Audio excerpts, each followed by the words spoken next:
Now, a pre-election opinion poll recently conducted by the Center for Policy Research and Strategic Studies has revealed that President Barrow's National People's Party is currently leading ahead of the December 4th presidential elections.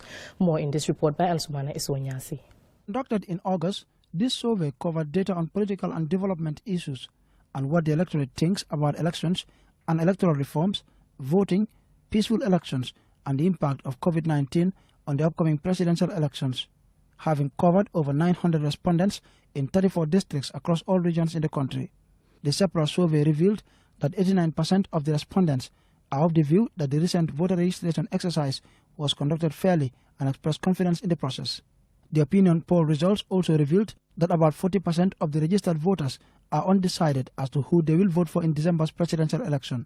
However, the incumbent's party, the NPP, leads the polls on intention to vote among the 60% of decided voters, followed by UDP, APRC and GDC.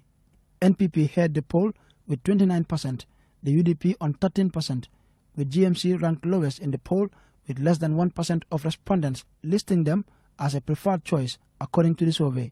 At the dissemination of the maiden opinion poll results event on Friday, Lamin Damfa, Executive Secretary of the Center for Policy Research and Strategic Studies, says the research was conducted to gauge public perception on issues of national interest and thanked researchers and enumerators for their professionalism.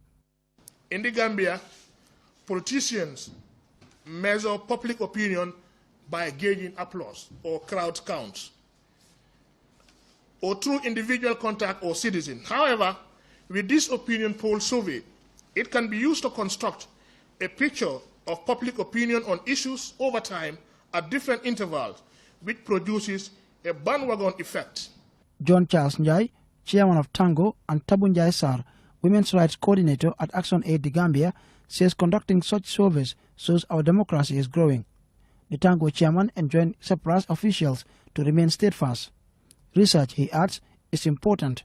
However, he cautioned against allowing partisan interests to affect their work. Please do not have partisan interest in doing your work. Be neutral when it comes to support. Be neutral. You may have your individual likings for candidates and parties, but let it not affect your work. Be professional to the core. Because you see, with this, I can tell you, you are going to be attacked, you are going to be maligned, you are going to be called partisan.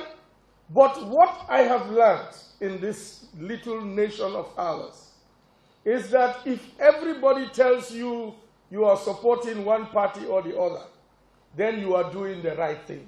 No such an initiative has ever been shared with. And that being the case, we go by our traditional voting system and we follow sentiments. We vote not basing it on facts, but we vote basing it on religion, basing it on geographical area, basing it on ethnicity, basing it on soft arguments, such opinions rather than facts. Another interesting fact revealed by the survey is that the second most important agenda for the electorate is the introduction of term limits, with 43% of respondents supporting term limits. This is the first dispatch of 2 pre-election opinion poll surveys to be conducted, with a third expected to be held after the December 4th elections. Ansumana Iswanyasi for QTV News.